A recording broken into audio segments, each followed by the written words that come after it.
Professor Swidler, I feel greatly honored to have this rare opportunity to share ideas with you, especially because your not only expertise, but your personal engagement for so long in Judaic Christianity and Islamic dialogue. And also, you're not only involved intellectually, philosophically, spiritually, but also practically. And that aspect of the outreach program, that's something we are very limited in terms of our capacity and connections. But in the whole area of the tricolor that you've been pursuing, I'm particularly impressed by your critical thinking, not only in terms of the intercivilization of dialogue, but within the religious tradition itself. I think in your case, well, not just Christianity broadly defined, but also Christianity focused on Catholic transformation. And I don't know whether you would share some ideas with us about this unique experience. Well, there's much to talk about, but let me start by saying I am even more honored to be with you. So, and I really appreciate this opportunity, and I am extremely pleased and excited to find that you've been invited to come here to work in China. I think this is a great opportunity, a great step in a positive direction, building bridges. We were talking before about the Enlightenment, meaning 18th century forward. The Germans also talk about the late Enlightenment, which runs the first third of the 19th century. And so I can think of the Enlightenment in these broader terms. It seems to me that we probably 100 years from now are going to look back at what we're calling the Enlightenment and begin to see that it is a global shaping experience. Absolutely. Well, of the same magnitude, I would say, that the so-called axial period that Jaspers discerned and described 800, 200 BCE. And in a way, I've argued that it's more than that, in that it started out with this focus on freedom being at the core of being human, and not just freedom for a few upper class noble people, but every human being. So the birth of the idea of human rights and democracy happening there. And spilling out and adding to that, especially in the 19th century, this sense of historicity, dynamism, evolution, that things are not set and fixed, but move, and that this is the very essence of our reality. And out of that grows then eventually, as part of the core, not only the possibility, but the need for dialogue. Instead of saying, as we, to a great extent, always did in the past, that once I have found the truth, any time that you differ from me, you're simply mistaken, to beginning to realize that there are different perspectives on the same reality, and no one perspective can embrace it all. And so if we, in fact, want to learn ever more, which is of the very nature of our humanness, we simply have to engage in dialogue, meaning I'm talking about the dialogue at the head here. So it seems to me, having begun to reach this level, we are at a point, humanity is at a point even greater in terms of a paradigm shift analogous to that of the axial period, to a radical shift from the way everything has been up to now and is going to be from now on forward, namely this shift to dialogue is so radical that it is a 180-degree turn, in my judgment. I mean, up until now, as I said, we've tended to be absolutistic. I mean, I know and you know there were lots of individuals who had openness of mind and learned from others, but it was relatively limited and it did not spread beyond a small coterie of people, and then it was eclipsed in various ways. And I don't see that happening in the future. I mean, of course, as I mentioned in my talk yesterday, in human life, nothing is guaranteed. But the trajectory, seems to me, is such that we have entered a radically new phase in the development of humanity. And as you were mentioning a little bit ago, we're even moving beyond the notion of we need to have dialogue between and among civilizations. We need to develop a total human dialogical civilization. I think you're absolutely right in saying that. So that in the past, normally every civilization had a religion which was the other side of the coin, so to speak, of the culture. It shaped the civilization and it gave expression to the civilization. And this has been basically universally the case. The question now is, if in fact we are developing a global civilization, what's going to be the quote-unquote religion or ideology that will both shape and reflect it? It seems to me it's going to have to be the dialogue among civilizations, among cultures, among religions and ideologies. It's going to be fundamentally dialogue. No particular religion or ideology is in itself going to be swallowed. Quite the opposite, I think, is the case. My experiences are entering into dialogue. I find in my particular case, Catholic Christianity deepened and broadened, not swallowed or watered down. And so I expect that, well, in this regard, Mao Zedong was right when he said, let 1,000 flowers bloom. Absolutely. I think there are many different perspectives on the Enlightenment. We look at it as a cultural movement, as a project yet to be completed, as Habermas used to talk about it, and also as a mentality. And since Weber characterizes it as rationalization, and it's definitely a form of secularization, and this modernization.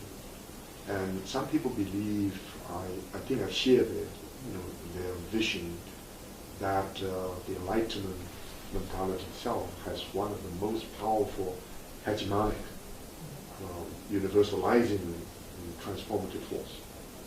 And in a way, if you look at the last 150 years, especially the last 50 years, there have been all kinds of new thinking about what actually happened. And one way of looking at the Enlightenment, some scholars characterize it as the culminating point of a long process ever since the XAH transformation. So it's still very much kind of working out of the XAH civilization, and even Weber is partly right. It in fact evolved out of one particular religious tradition, especially in the 19th century or earlier, the Protestant Latin.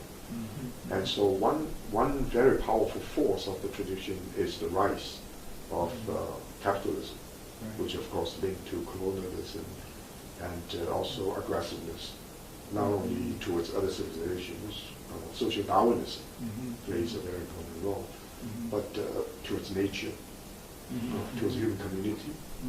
And as a whole, the question of freedom is often linked to this restless approach to nature, Baconian notion about knowledge is power, which is very different from the ancient period when we talk about knowledge as wisdom or knowledge as process of knowing thyself. So it's love of knowledge, love of wisdom. And so a number of features that are also integral part of the modernizing process have been attributed to this process.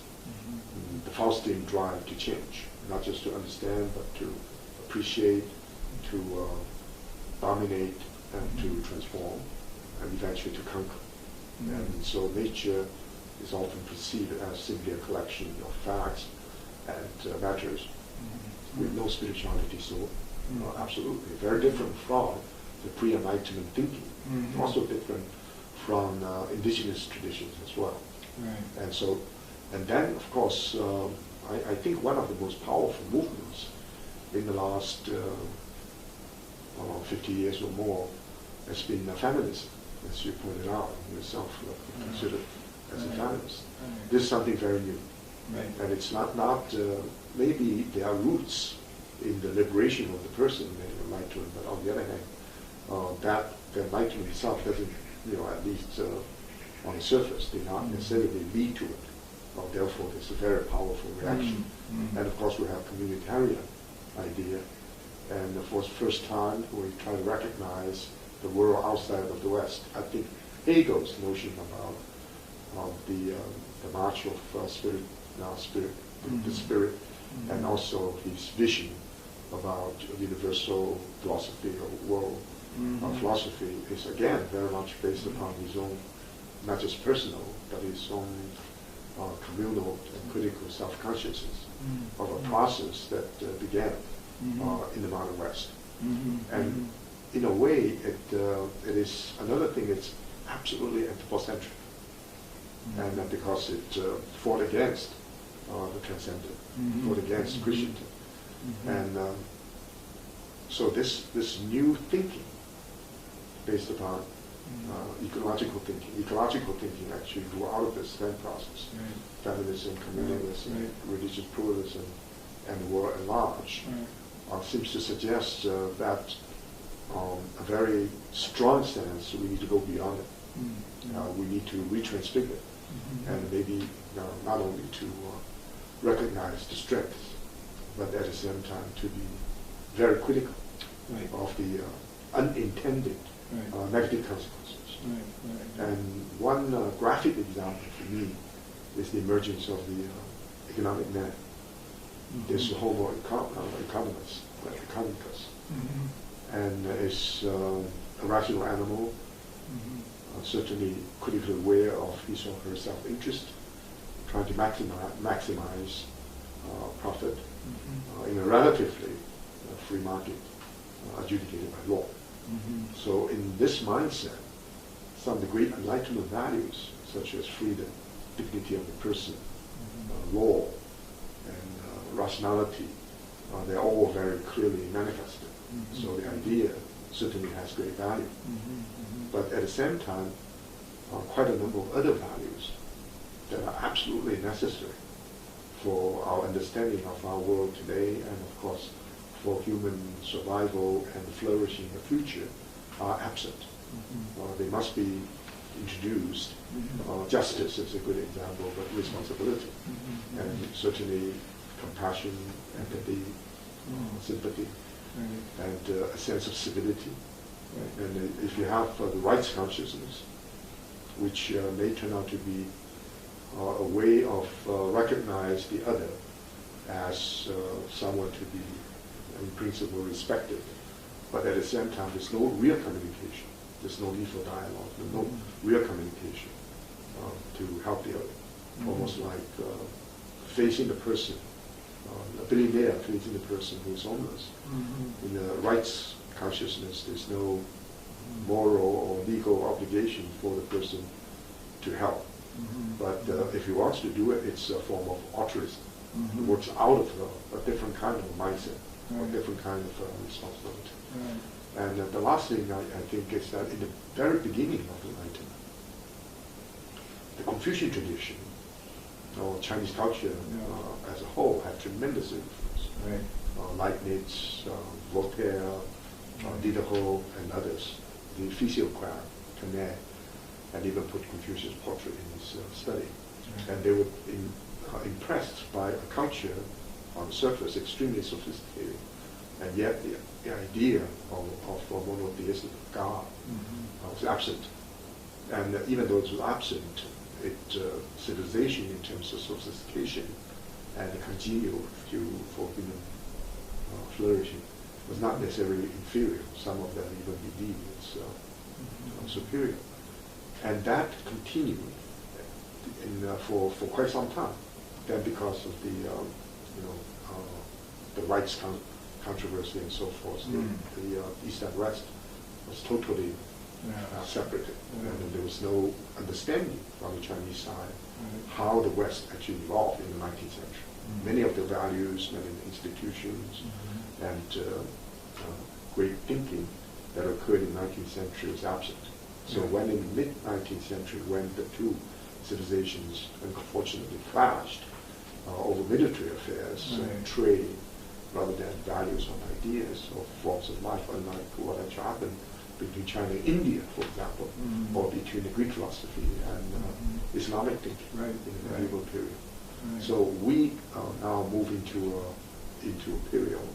So one, I think your cousins, probably you used the term the new axial age, in the sense of a break from the Enlightenment mentality that will help us to understand the new world. And in this new world, many sort of pre-Enlightenment ideas, even indigenous traditions, many of them have never been overwhelmed by, of course, everyone is under the influence, but many of their mentalities remain pre-axial and certainly pre-Enlightenment period. And it seems in the world now, the dialogue, as you see it, is very ecumenical. Not only the major civilizations, but the major civilizations and indigenous traditions. And you also, to the end, remarkable idea, you mentioned, at least in passing, the beginning of critical reflection within great traditions. So I would like to appreciate your reaction to a kind of different story.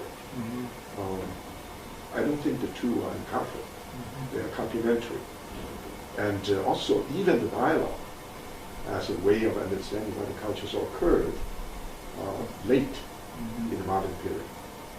And with a view to the future, some people, actually Eisenstein, I was involved in that process, tried to imagine the world in terms of multi-modernities, rather than just one form, or rather than just the European and American or East Asian. There are many other possibilities. And that, I think, goes very well with the idea of the Enlightenment mentality. Well, that's all very enlightening, to be slightly funny. My view of the Enlightenment, as I suggested, is that at the heart of it is the turn toward the person, the individual person, as being kind of the most important value. Now, one can say, as later on, criticize, well, that means a downgrading of the importance of the community, the conservation of tradition, or the downgrading of the environment. It's all subordinated to the person. Doubtless that sort of thing happens, but it seems to me that that really is a vitiation of the very essence of what I think the best of the Enlightenment was and is about. I think you're absolutely right. The Enlightenment is not some historical thing that happened back there. It's going on right now, and it's going to go on into the future. It's this radical turn toward the person, all persons, not just a few persons, as being really the most important. And of course, our personhood is wrapped up in our body, spirit, reason, but by no means limited to abstract syllogistic reasoning. And so this is why, among other things, I have never been very happy with what is now fading, so-called postmodernism. We're not postmodern. We're an expanding kind of modernism, if we think of modern in terms of, largely in terms of the Enlightenment, although nothing happens like a light switch. I mean, it grew out of all kinds of things, including the Renaissance and the colonial period, and the interacting of Europe with the whole rest of the world, not necessarily by any means in a benign way all the time, but nevertheless, all these new things, new ideas, new experiences having their effect. So it seems to me that what is happening is that we're moving, as we said before, toward a global kind of a civilization, one that will not be uniformity, but will be enhanced and interacting and hopefully positively, dialogically relating portions of this growing global civilization. And it seems to me one of the key things that has allowed this to happen, is allowing it to happen, is, as I suggested before, the separation of religion or ideology as functional equivalent from the power of the state. By no means forcing religion out of the public square. It needs to be in the public square in a very forthright kind of way. But it needs to be separate from the power of the state in the sense that no one particular religious or ideological view will dominate with the power of the state or any other physical power. The only kind of power that it should have would be that of the spirit, meaning the intellect and also the affective dimension of our spirit.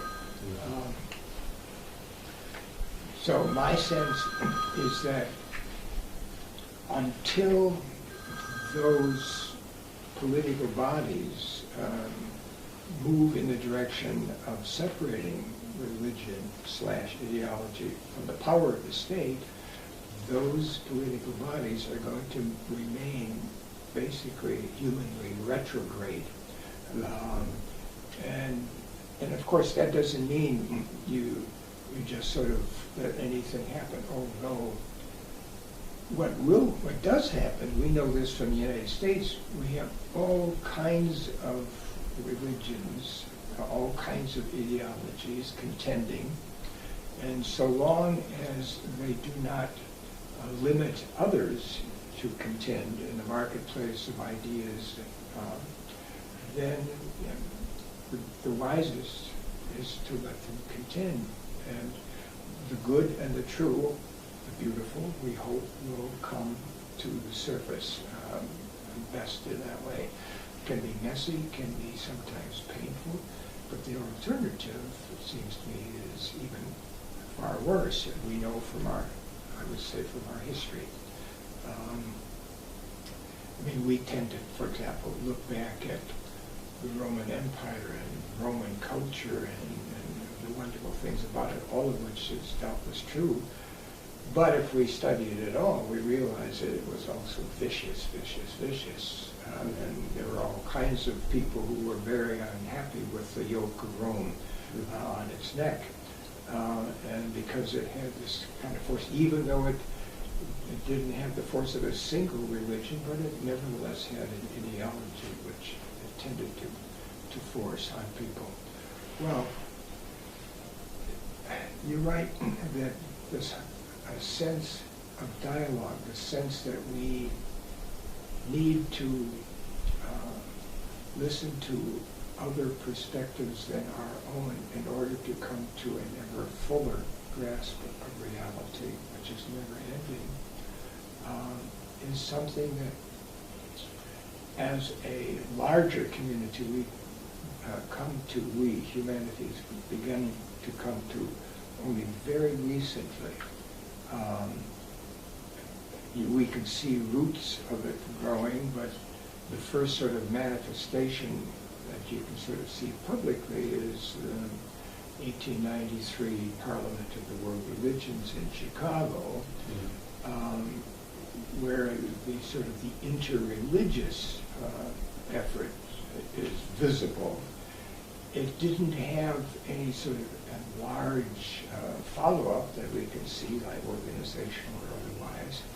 What's interesting is that slightly later, in 1910, you have the beginning, in a very prominent way, of the intra-Christian dialogical movement, the ecumenical movement, moving toward Christian churches talking to each other, working toward a kind of unity. And that did have sort of massive kind of institutional form. And it seems to me that that contributed a great deal to turning the strong forces of the developed Christian bodies, of turning away from looking inwardly all the time to turning outward. In this case, relatively short-sighted, so to speak, to talk to other Christian bodies.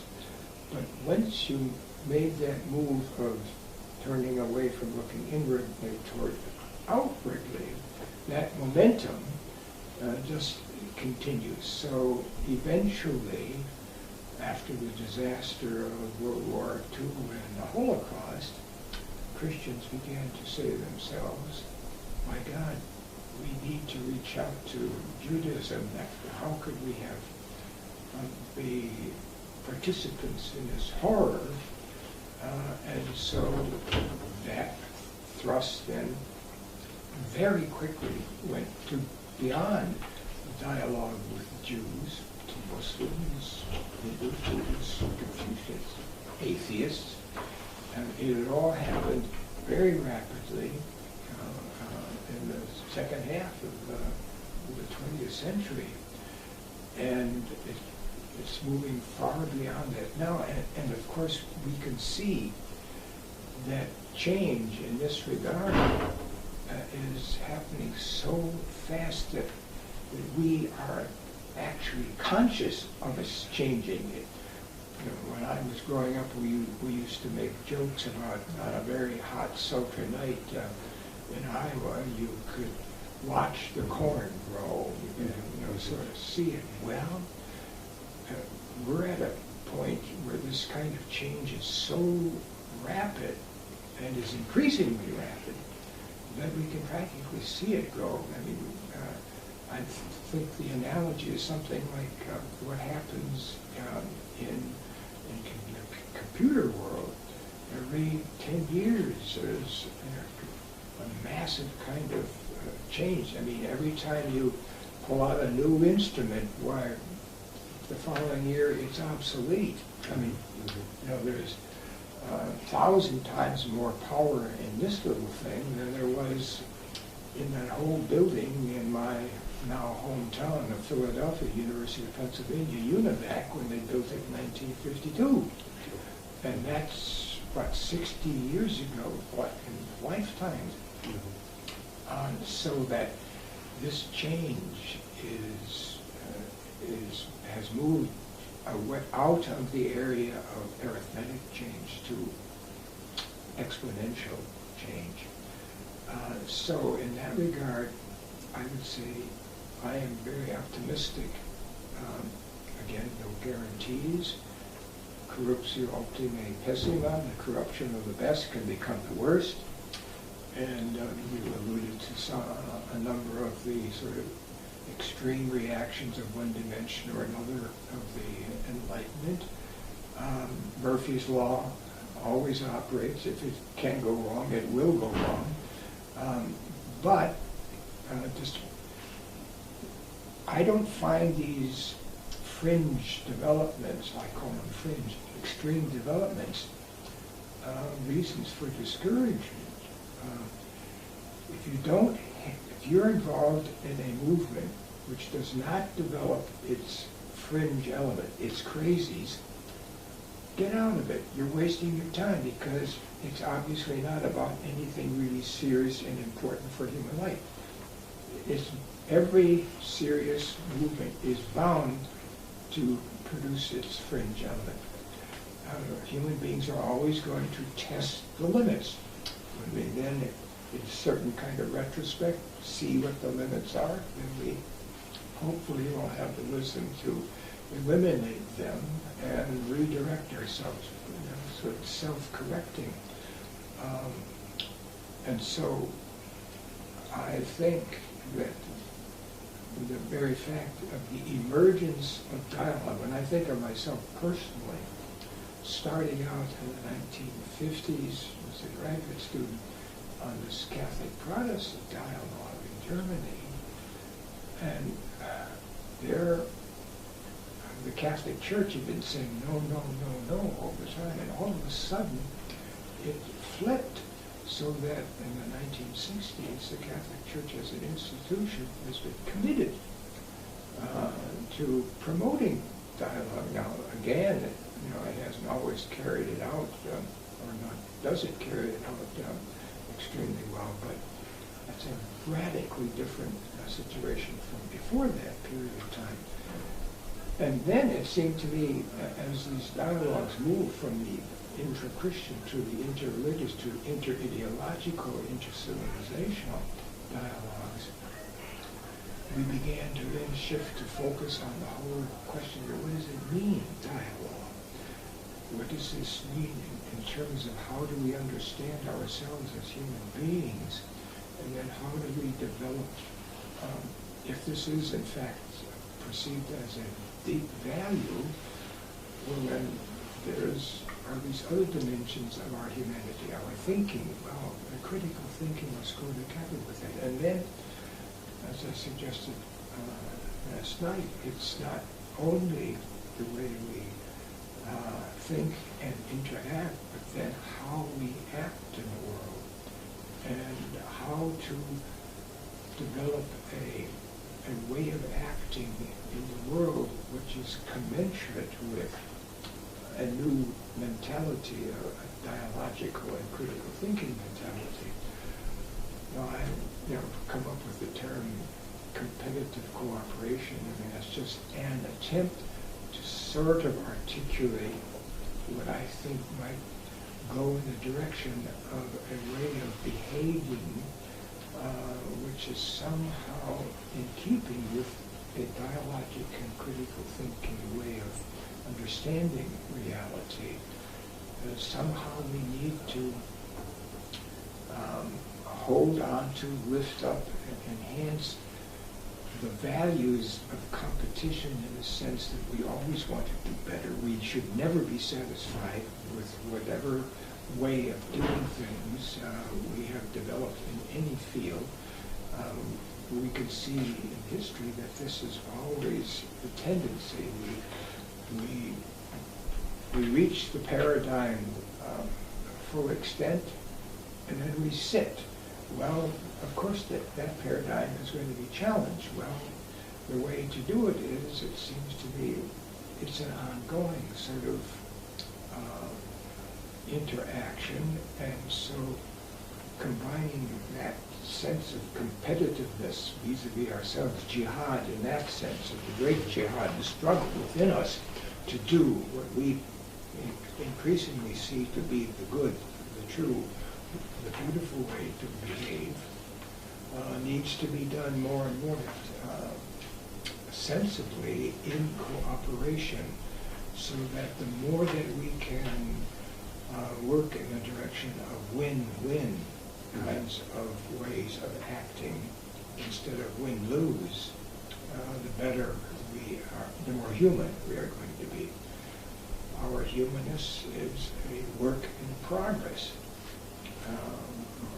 So that's how I would begin to develop that conversation in that direction. If we look back, there are many storylines of how human beings converge in the world today. And the Enlightenment story is one of them. and certainly very deeply rooted in the modern West. And certainly it's a storyline that tells a great deal about a particular experience. And within this particular experience, it has many dimensions. Some of them very, very congenial to human flourishing, and some of them turn out to be very threatening to human survival. So if we look back at this particular juncture and remember the emergence of the X-ray civilizations, you have the Greek, the Judaic, but also the Hindu and Chinese and others. And so the presence of traditions, of modernity, is always it is always taken for granted. There's no movement. I think you used the word historicity. There's no movement, no development without a very long and deep history.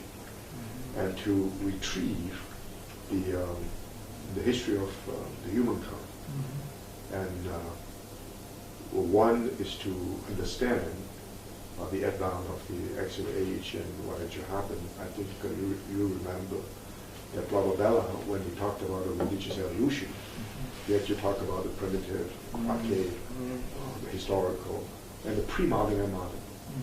So that so-called pre-modern, in fact, is so unique to the Western experience. So we even made the observation there's only one religious tradition, according to Weber, that's the Protestant method. The Lutheran change, despite Reformation, that continued. And now when we look at the whole human history, and that particular interpretation, in a way, is very limited. And because in the pre-modern period, many major changes occurred. In China, we talk about 3 epochs of human evolution, from the local culture of Chifu to become the culture of China as the first epoch. Then from China, 11th century onward, to become East Asia, the civic world, Confucianism in particular. And then in the mid-19th century, it's a very different story. It's not the Enlightenment that grew out of the tradition itself. It was imposed. And so whether we talk about the West in terms of continuous, sustained human development as the only story that we have many, many different divergent interpretations or divergent possibilities, or we talk about a broader vision about being human. In the pre-modern period, the Chinese experience was different. So enter into a new era, I call it the third epoch, the new era, and what encountered the issues that are presented turn out to be very different. I'm sure the Hindu one, and not to mention the Islamic one. And that's one big picture. And of course, some scholars even wanted to go back, like what Blababella is trying to do with Big Bang and the gradual the gradual evolution of the human, and from inanimate to the life force, to consciousness, and to the uniqueness of being human. And so I think if we look at the world economically, and there are different storylines, and if we put it in the broader context, the Enlightenment period, which has led to the most powerful one, led to the situation today, is perhaps the most, still the most influential, powerful, and shaping influence of the world. Now, dialogues also occur between the present and the past, and especially in terms of cultural identity of a particular civilization. And right now, what is happening in China is the rediscovery of the relevance of the past for understanding the present, not just the past of 150 years, but the past of 5,000 or even longer. And that sense of retrieval of the tradition gives a different pattern of human development. And so you have a broader picture of many, many different stories. You have a very specific, you can either say the breakthrough or even break out of a particular experience that because it's so powerful, but only in the last 100 or 200 years, maybe 150 years, that whole human history The development of human history has been shaped by the particular trajectory originated in the Enlightenment. So that's one question, one part of the story. I think we need to at least mindful of alternative interpretations. The other one I think you're particularly familiar with is within the monotheistic tradition. The issues and problems among all the three traditions turn out to be again unique in human history. In the Chinese tradition, you do have the three teachings in one. So the dialogical relationships occur in the most peaceful, transforming and mutually beneficial way between China and India. Buddhism and Confucianism, of course, there's always tension and conflict, and not to mention Taoism. And then in India, the coexistence of numerous gods and all kinds of trains. But some people say even in the Islamic world itself, not to mention Judaism, in Christianity, at least the three major traditions. So if we then first look at the continuation of the axial age in terms of cultural diversity, then to look at the particular story of three major monotheist traditions, and now with a view to the future. And I think I totally agree with you in the post-Enlightenment that rediscovery of religious matters, because Enlightenment itself as a secular humanism sometimes very detrimental to religious practice, not only religious beliefs. We still sometimes haunted, in China in particular, by the Comtean idea of the inevitability of historical development. Religion always occupied an earlier period. And now we don't believe that, but this new realization only happened again in the last few decades. It's not something very new. It is something very new. It's not something, even though there are many antecedents. And in this new context, especially with I wouldn't use the word postmodern either, but with emerging new types of consciousness as response to the modernizing project broadly defined, but also the particular Enlightenment project. And these forces seems to suggest that the past, not only the recent past, but the remote past or the distant past, becomes particularly relevant in the world today. And many of the traditions that have been marginalized also become persuasive. And in this new, I don't want to get into a kind of relativistic vision. In this new situation with many possibilities, and sometimes the pre-modern or the pre-enlightened serve as a very important reference, at least, but even a lesson for our understanding of what human being ought to behave, ought to be. And we do have the situation where a community can coexist with a limited environment for centuries, and we no longer is capable of that. So one very positive way of looking at it is the violence has been decreasing, like pinkos you mentioned, then the frequency of dialogue, intensity of human interaction, and the rapid change, experiential change occurring just in front of us. There are also all kinds of dangers facing this particular situation. My own sense is that in America, for the last decade or two, this strong sense that it is our responsibility to change regimes, not to simply change the economic structure or the social organization. And we believe that the particular way of doing things in the United States is not only exportable, but they need to be exported. So societies that are not free enough, that are not democratic enough, need to be changed. And yet, if you look at the current situation in terms of ecology in particular, one of the things that is necessary for changing turns out to be the American way of life. And if that doesn't change, and if the Europeans look up to that, and not to mention the Asians, we need quite a few planets. Right. So that mentality change, and how can we build into this dialogical relationship of some, not just to understand the other, to extend our horizon, to listen well, but also with, you discussed this quite extensively, the universal values. Not simply the minimum description of that, but sometimes a thick description in all different cultural traditions. All of us emphasize a set that is universalizing. Even universal ought to be universalized. At the same time, each one of us has a set of values that with different emphases and different manifestations. And so that mutual learning with understanding of the very rich background of being human in the 21st century. So again, this new vision is considered that cannot be derived directly from what happened in the 18th century, 19th century in Europe.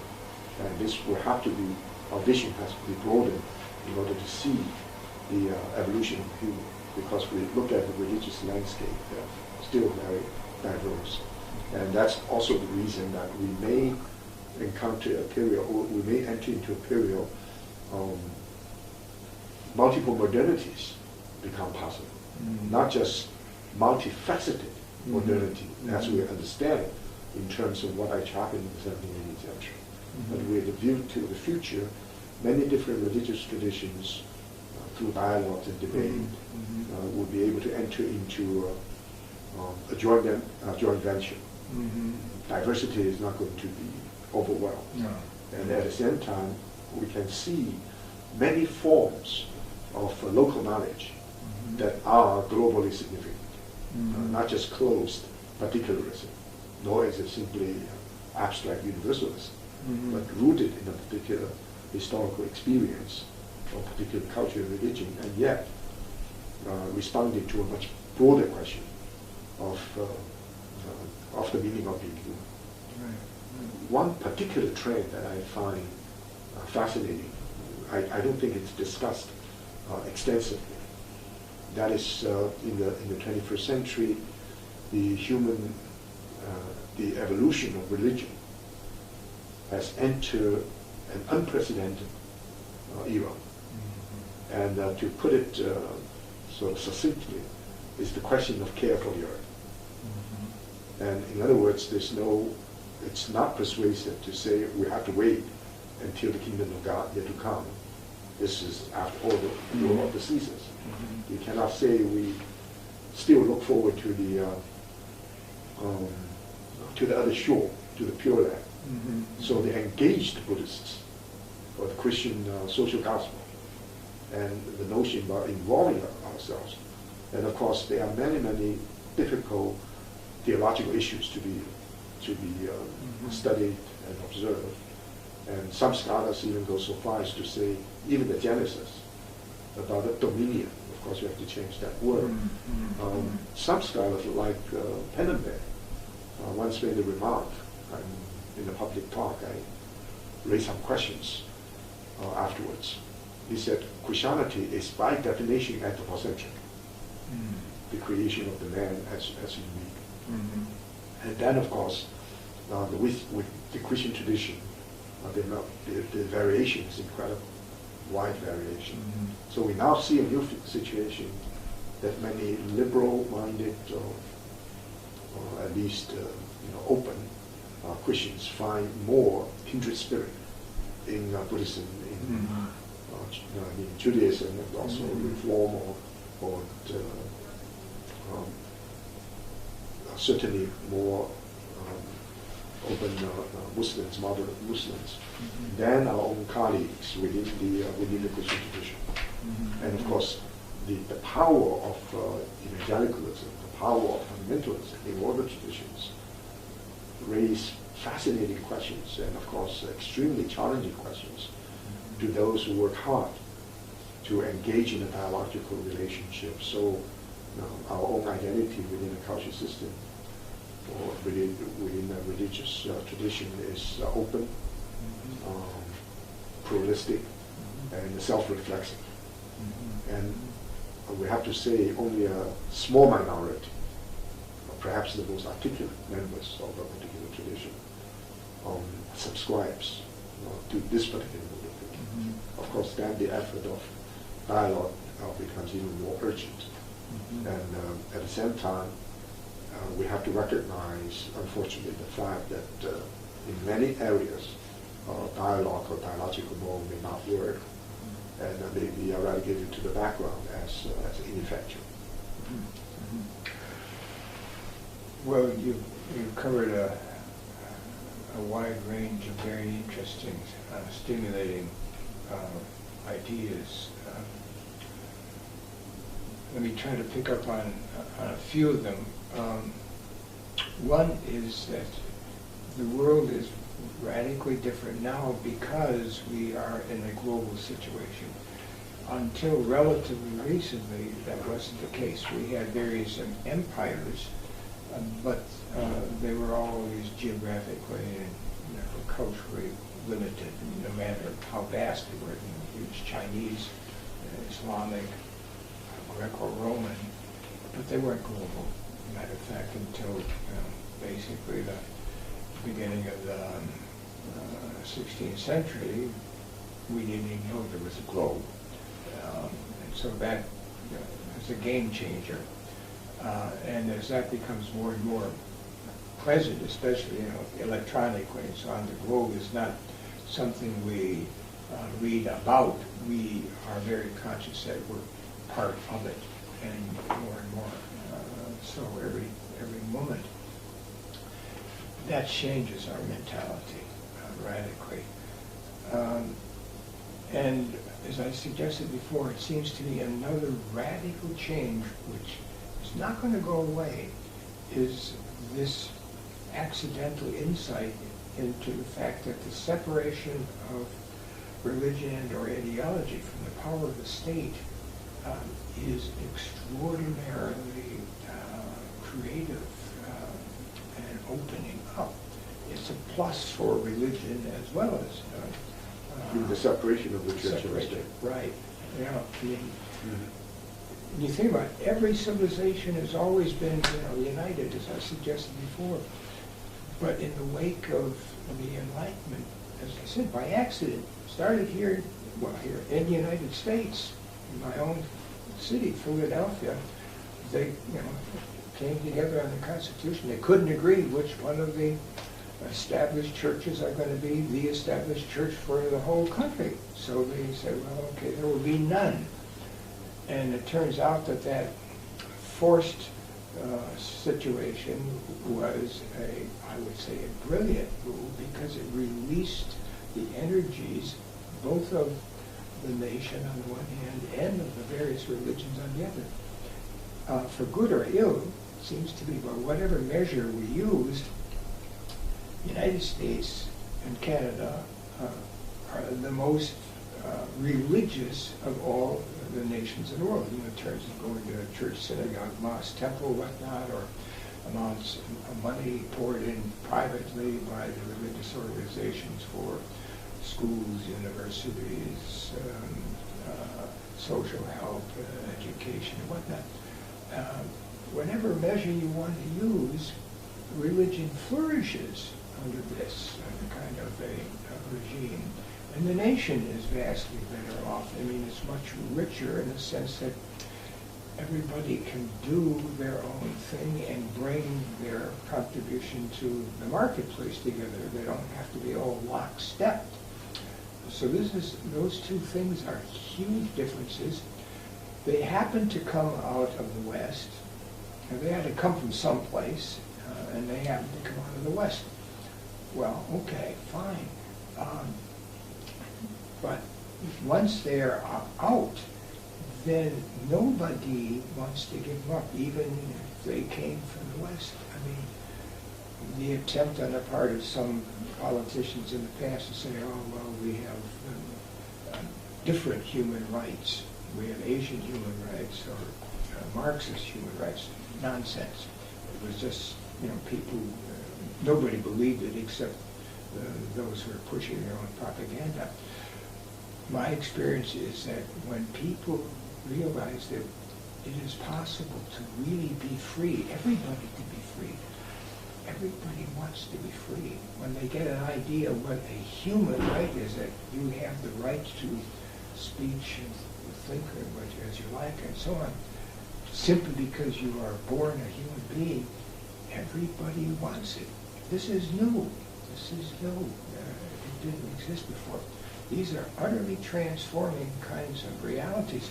Again, it comes back to this turn to the person, and of course, this development of ecology. What's interesting is precisely the liberal people, those who have made the turn toward the person, who are the ones who say that we have to be careful and see that we cannot fully be a person apart from nature. As a matter of fact, we are persons who are part of nature. It's not the conservatives who made that move, it's the liberals, the ones who have been liberated, so to speak, by this turn toward the person. So all of the problems that we create for ourselves as a result of the excesses of reason or of freedom in going out of the so-called Enlightenment. And the Enlightenment really is nothing other than the maturation of our humanness. It's not something that is, in my judgment, something that is European or American. It's human. And how do I know that? As I suggested before, as soon as those ideas are put in front of somebody in Latin America, Africa, Asia, it doesn't matter where, they immediately see, yes, this is human, I want it, because it belongs to me as a human. And forget about historically where it came from to that extent. Of course, there are going to be different ways of living it out, because nobody lives in the abstract as a free person. You live in this particular culture, tradition, land, and everything else, and it's going to have its own coloring. But I think it nevertheless is going to be, that's going to be at the core. It is increasingly at the core. Why do we even want to engage in dialogue rather than the old thing which we've done in the past, namely dominate, even by violence, and make them like us, whatever the us happens to be, or the them, is because we see that to be free is of the essence of being human, and we want it. Now, I think, as we said before, that this openness to dialogue is something that just grows out of this quite naturally as we increasingly become aware that to be a person, I'm always looking for other persons to be who are also free to join together, and then I learned that they see reality somewhat or greatly differently from the way I do. And if I am really turned toward the person, toward the free person, then I'm going to begin to realize that they see things differently than I do because of their experience, their tradition, their culture, and vice versa. I must be in dialogue with them. I don't have any interior choice. It isn't even that I would feel that I am betraying myself, it's that I almost can't not engage in dialogue any more than I can decide I am not going to take a breath. My body needs breath, and when I've come to this stage of, let's say, human development, I cannot not engage in dialogue. It would be like saying, I'm not going to take my next breath. I will die. The I has come to be one which is fundamentally dialogical. And that means not just me by myself, because we can't be human except in community and interaction. Although I would also want to argue that the reason for the raison d'etre of the community ultimately is the person. Principles are for persons, not persons for principles. I think Jesus said something analogous. The Sabbath is for man, not man for the Sabbath. And yes, we cannot become human except that we live within a community. But ultimately it's for the person. But the person is not in isolation. The person is not person except in community. So there's no argument against it on one side or the other. But nevertheless, it seems to me ultimately it's the person. Of course, when I think of my upbringing, being born in 1929, raised as a good Irish Catholic, we were told we're supposed to crush our will and let the will of God, the will of Jesus or something take its place. And we have to suppress our lower urges. We have this dualism, body bad, spirit good. It seems to me that this is not only a wrong way to understand what it means to be human. This is, I would say, exactly the wrong way. It's exactly the opposite. We should not limit our ego.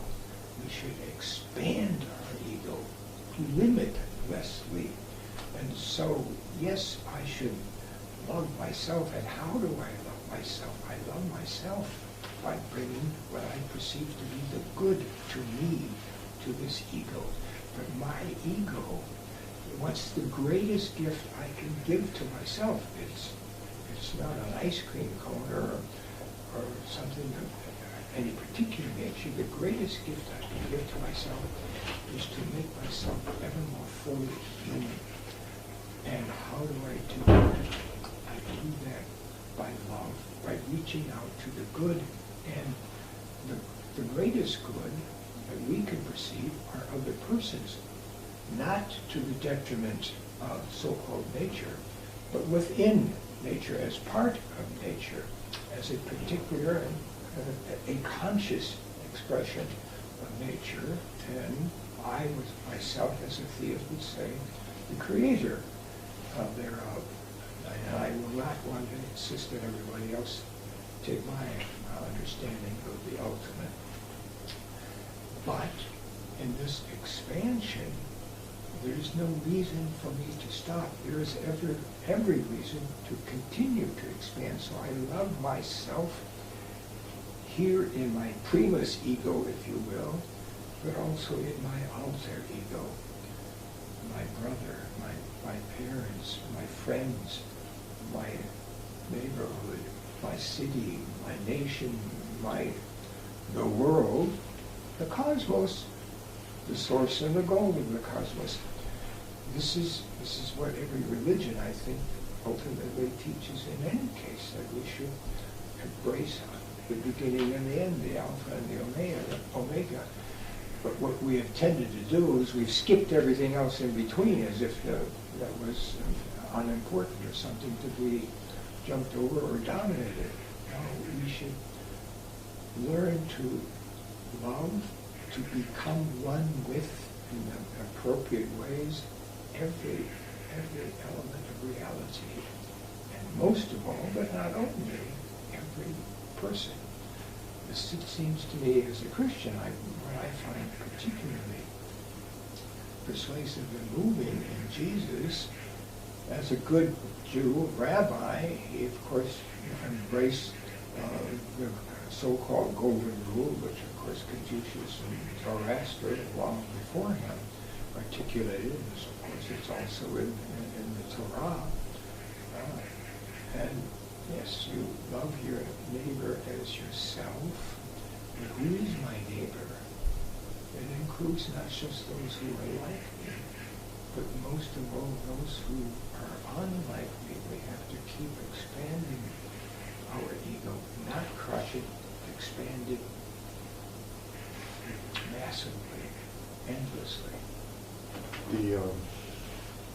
There are at least 4 dimensions to your description of the ego, because expanding the ego may lead to some misconception about not just the financial crisis, about domination, about various forms of individualism that Robert Balloff critiqued in his Habits of the Heart.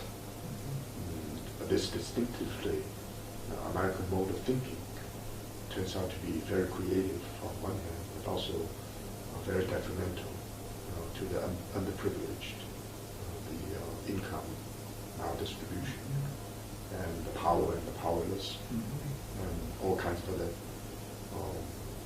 social inequality and government power. So this idea that freedom itself is going to follow a certain kind of trajectory, which is not going to simply enhance the ego of the person at the expense of others, because you already introduced a different mindset when you say you love others. And as you love yourself, or a person is never an isolated individual. A person is perhaps, at least I would say, a center of relationships.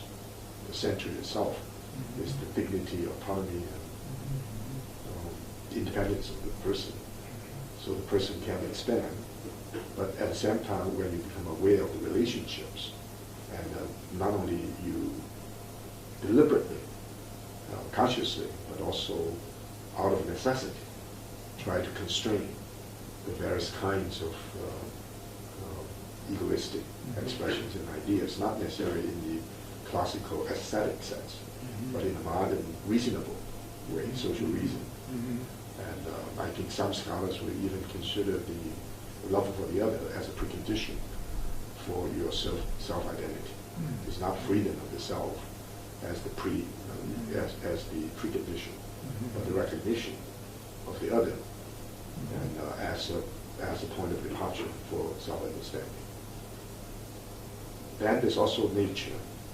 On the surface, it's not the enlightenment spirit. In a way, is a very powerful force of what we call it the Faustian spirit, to pursue knowledge, experience, and ideas at the expense of one's soul. And at that time, the sense of freedom is unlimited.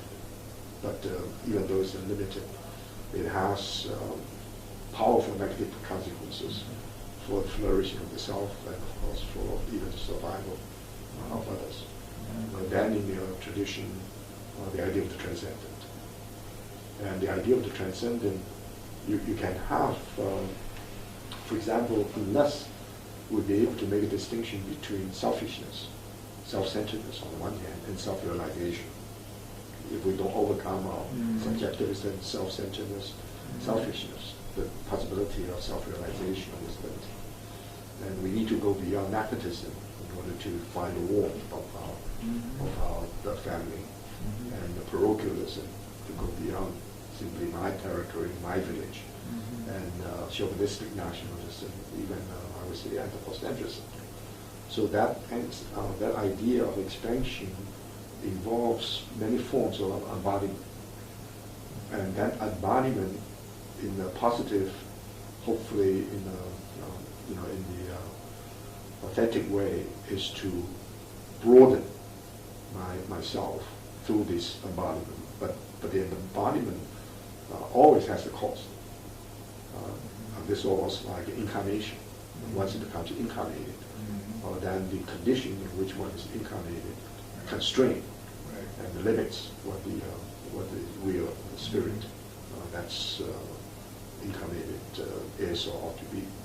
And this gradual process forces us to recognize values that are not directly derivable from freedom, such as responsibility. The other one I would say simply humanity or decency. And from our egoistic development, whether from Freudian psychology or other kind of areas, and these other values, including sympathy, may not be constitutive part of freedom. They probably need to be cultivated, need to be learned, and sometimes only through some painful experience. So biological mode, in that sense, is to recognize, first of all, to tolerate. And to tolerate is already a constraint on my freedom of expression or freedom of domination. And it relates to recognition of the other. That recognition, in terms of the head, the mental work, again, forces me to think and rethink my freedom of action because of my free expression. And then, only then will we have a certain sense of respect. And I think probably as important as respect, maybe even more importantly, the sense of awe towards God, towards nature, and sometimes even sense of fear.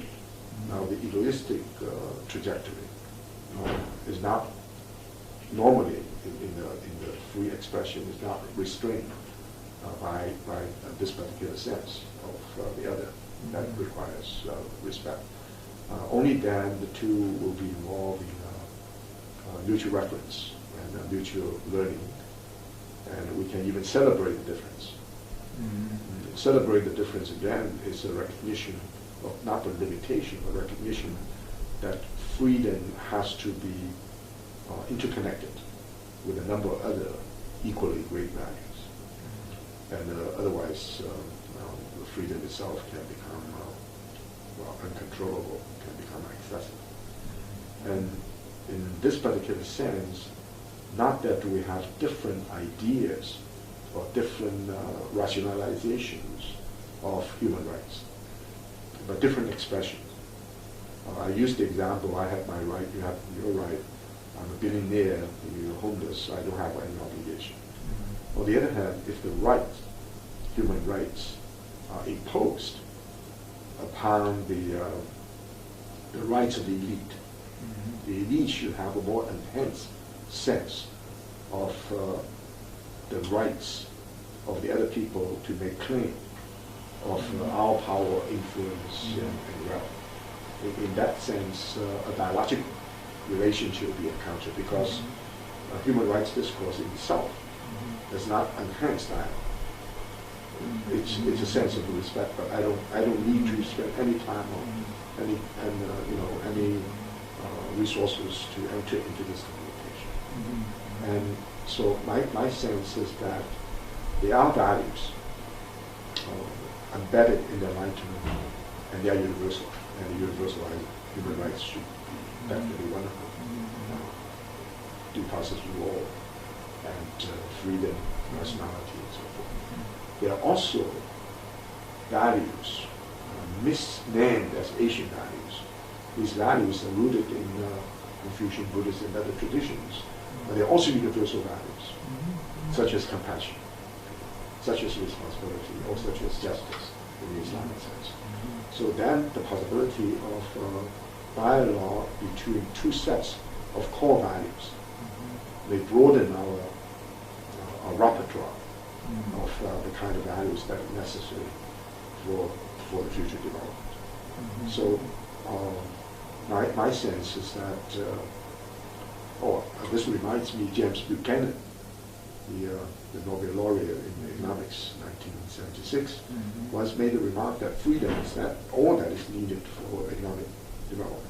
And after the Ayn Rand case, he said probably responsibility is absolutely necessary, especially for those who are powerful and influential. And then even introduced the idea of decency, because you can have freedom, you have responsibility. If you're not decent and you know more, you are endowed more richly, and you have more information, more ideas, and more resources. And you can do a lot to enhance your ego. Whereas the homeless no matter how large the ego, the conditions in which that can be expressed turn out to be extremely limited. Right. So we do have this corrective, I guess. Right. Yeah, it seems to me, I mean, if we pick up one characteristic or one value, we always have to be aware that it's a particular focus, and there are other dimensions. We cannot be human and develop only one value or even one set of values.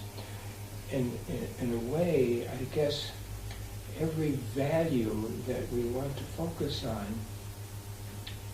almost in Hegelian fashion, should call forth its conversions. So we speak about freedom. In a way, one whole reason for focusing on reason is so that we can be responsible. I can't be responsible if I'm not free. I mean, I have to do something, and this is not human. When I am forced to do something, this is not acting in a particularly human way.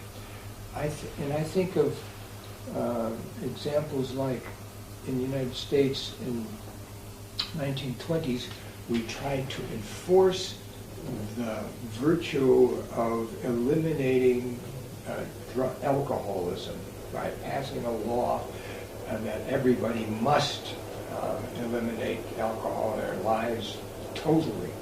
It, of course, turned out to be a complete disaster. It had the exact opposite effect. It massively increased the existence of organized crime and alcohol destruction of lives. Then you compare that effort with the effort to eliminate the health hazard of smoking tobacco in the United States. What we did there in our doing is we tried to persuade people with a whole range of kinds of arguments, advertising and information and so on, persuade people that they should freely decide not to smoke for whatever sets of reasons. And it's been vastly successful. And when I think about the world, when I came to China after the United States had become relatively smoke-free, I was immediately confronted with what it was like in the United States when everybody was smoking, and because it was still going on here. Or all you have to do is watch some Hollywood movies from the 40s or 50s. Nobody can make two moves without pulling a cigarette out. Nobody does that today. But it's all because we have appealed to people's freedom and their rationality. I think the voluntary act itself indicates the persuasive power, and the persuasive power enhances one's sense of responsibility. Yeah. And in so doing, one is willing to curtail one's desire, one's interest in smoking. So I do believe that, and some values, or maybe freedom is a precondition for responsibility. Yeah. But in some other areas, and justice may turn out to be, in some extreme case, absolutely critical. Yeah. So in addition, you already introduced the notion of rationality, reasonableness. And sometimes reasonableness may be even more persuasive in terms of everyday life than simply abstract rationality. And the reasonableness is appeal to a sense of rightness. I think human beings, every human being has feeling, and that feeling is related to sympathy and that's very critical, and every human being has a sense of right or wrong, or has a sense of what is appropriate. And many of them, these will have to be cultivated, but the particular sense of that's internal. My feeling is there. How do I express my feeling freely? Depends upon sometimes my choice, sometimes conditions imposed upon. Well, also we need to, what has happened, I think, is that our sense of who are appropriate objects of our sympathy and our reaching out has greatly expanded. It was, and it is still, in many instances, my family or my tribe. But beyond that, maybe the exact opposite seems to be the... That has to be extended. Right. But it has been changing.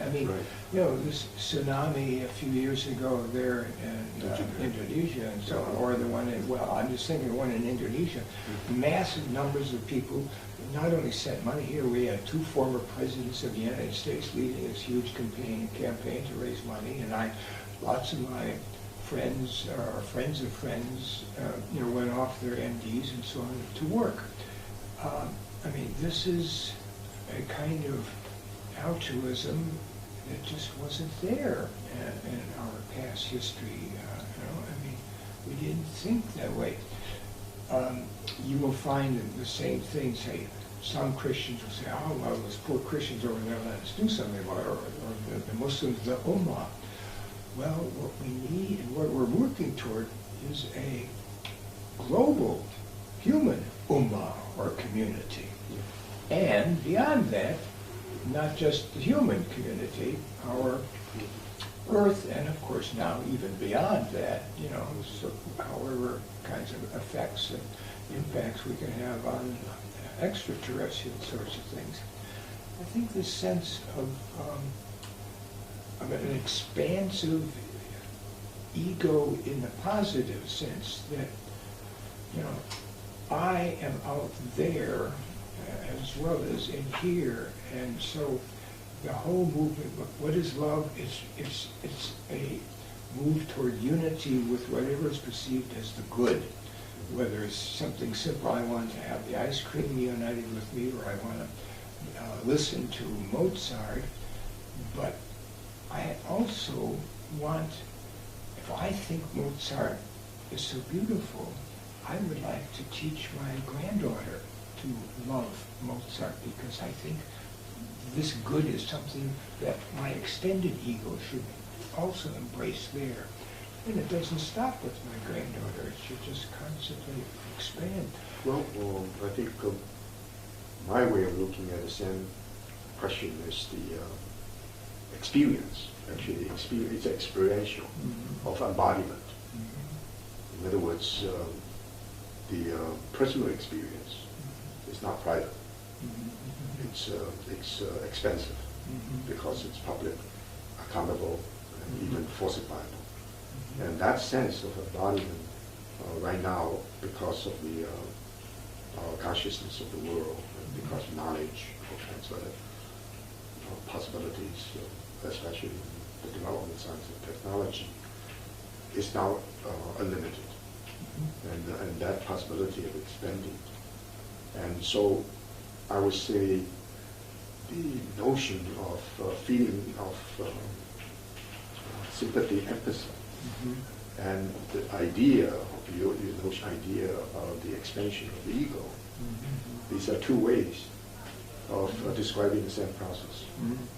And the embodiment way is that it cannot be done in the abstract.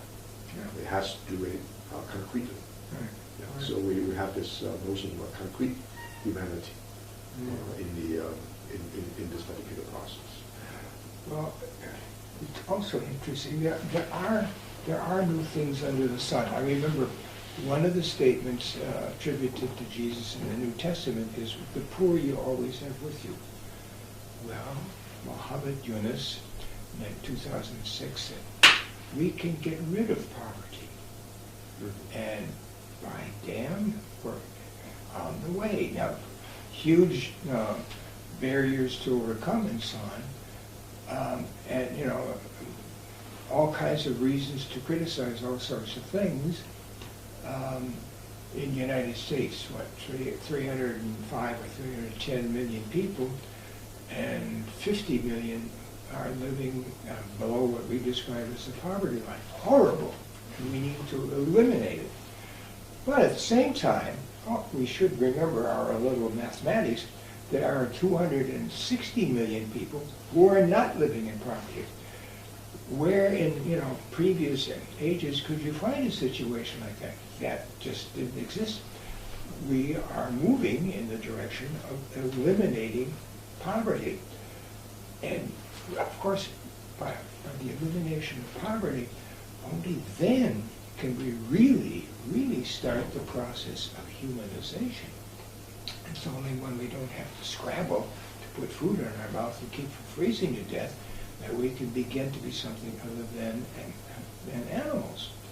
So I would hope that my great-grandchildren, maybe even grandchildren, will be looking at causes which are beyond the elimination of the physical difficulties, clothing and shelter and jobs, that sort of thing. We can concentrate on the human or the humanizing values for the world. And I find this very exciting and very encouraging. One last observation is that with the advent of the power of the market, statistically, actually the number of people under poverty line increased quite significantly, unlike what the World Economic Forum projected some time ago. And it's, of course, it's differentiated in terms of nations, regions. The North and South question is not simply global, it's local. Sometimes within the tiny community, you find the situation. So a mindset is required, certain kind of mindset. The dialogue between the South and West, South and North, and within one's own community, South, North and South. And the observation you have in mind is that since all major religious traditions have to transform themselves in light of all these new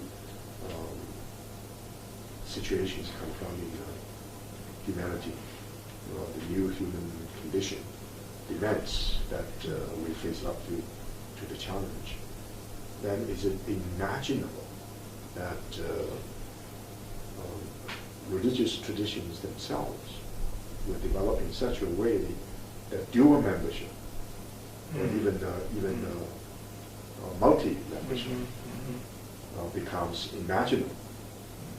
If not, and in practical terms, if indeed we have people in one major religious tradition that find a large group of fellow members of the faith community very, very contrary to their basic idea of human decency or humanity, and other people in a different kind of tradition. So maybe a new vision is not simply different religious traditions, but different mindsets, maybe using, it's unmeasurable, but different sensitivity, different knowledge, different critical thinking, and so forth. The emergence of different kind of group that will have to become the major, if not promoter, the major practitioner of this dialogue as a way of life. You're right. You feel that's... Yeah, I think it's well, in a certain sense, it's a rearticulation on a higher level of the notion that, well, I feel closer to, let's say, more liberal Jews or Muslims or Hindus or atheists than I do with my very conservative fellow Catholics, Protestants, or whatever it has to be. So that kind of a mindset. And it seems to me what I would dream of as sort of like a world that I would hope we could work toward is there would be various kinds of differences in approaches to everything in life, but they would be approaches which would be felt and articulated and acted upon in benign ways toward each other and not aggressive and hostile ways. And that could be, in some instances, very different kinds of approaches. They're starkly different kinds of approaches, but not articulated and lived out in ways that are going to be somehow destructive one or of the other. Now, some people might say, well, this is pie in the sky. No dreams, no reality. Well, thanks a lot.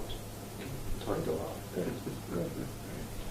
We covered the waterfront and a good amount of the inland too.